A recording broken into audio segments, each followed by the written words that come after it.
మొన్న ఎక్కడో తమిళనాడు పోయింది ముఖ్యమంత్రి, మీరు చూసుంటారు టీవీలో. ఏమన్నాడు ఆడికి పోయి, తమిళనాడులో ఎంత మంచి గవర్నమెంటు, పిల్లలకు పొద్దుగాల టిఫిన్ పెడుతుండ్రు అన్నాడు. దీనికి బుద్ధి ఉన్నదా?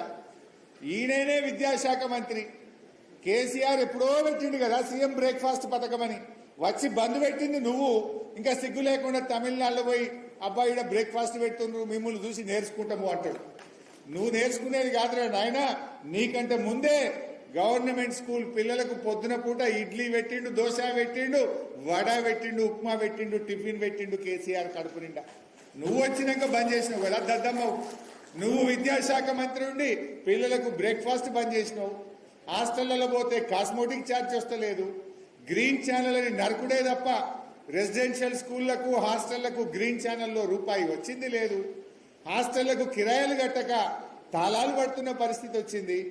పిల్లలకు ఫీజు రియంబర్స్మెంట్ ఇచ్చే పరిస్థితి లేదు. ఎంత చిల్లర ముఖ్యమంత్రి. తమిళనాడు పోయి వాళ్ళని చూసి నేర్చుకుంటా బ్రేక్ఫాస్ట్ పథకం బాగుంది అంటాడు. ఇంతకుముందే ఉన్నది కదా తెలంగాణలో. కేసీఆర్ ఎప్పుడో పెట్టిండు కదా, నువ్వు వచ్చి బంద్ పెట్టినావు కదా, ఇంకా సిగ్గు లేకుండా మాట్లాడతాడు.